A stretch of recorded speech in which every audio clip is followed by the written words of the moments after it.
उमरिया जिले के विश्व प्रसिद्ध बांधवगढ़ टाइगर रिजर्व से लगे ग्रामीण इलाकों में अब सिर्फ बाघों का ही नहीं बल्कि जंगली हाथियों का भी खतरा लगातार बढ़ता जा रहा है। एक जंगली हाथी ने गांव में प्रवेश कर एक मकान को क्षतिग्रस्त कर दिया। समय रहते मकान में मौजूद सभी परिवार के सदस्य बाहर निकल गए और उनकी जान बच सकी और एक बड़ा हादसा टल गया। नमस्कार, मैं हूं प्रदीप पांडे और आप देख रहे हैं अटल संदेश। मामला उमरिया जिले के मानपुर बफर परिक्षेत्र के गाटा गांव से सामने आया, जहां देर रात एक जंगली हाथी गांव में घुस आया और एक ग्रामीण के मकान पर हमला कर दिया। गनीमत रही कि घर में मौजूद परिवार के सदस्य समय रहते बाहर निकल गए, जिससे बड़ा हादसा टल गया। हाथी ने मकान के साथ साथ फलदार पेड़ों को भी भारी नुकसान पहुंचाया। घटना के बाद पूरे गांव में दहशत का माहौल है। गाटा गांव में हाथी की हलचल से अफरा तफरी मच गई। बताया गया कि यह हाथी जंगल से भटक कर आबादी के बीच पहुंच गया था। यह हाथी सीधे ग्रामीण राजकुमार कुशवाहा के मकान तक पहुंचा और अचानक घर पर हमला कर दिया। हाथी के हमले से मकान का एक हिस्सा पूरी तरह क्षतिग्रस्त हो गया।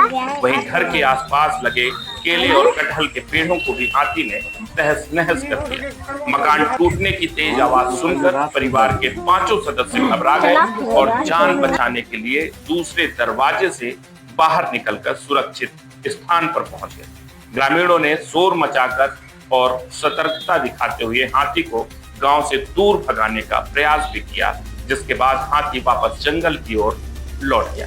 घटना के बाद गांव में भय का माहौल बना हुआ है और लोग रात के समय घरों से बाहर निकलने से भी डर रहे हैं। घटना की सूचना मिलते ही बांधवगढ़ टाइगर रिजर्व का वन अमला मौके पर पहुंचा और हाथी की गतिविधियों पर नजर रखना शुरू कर दिया है।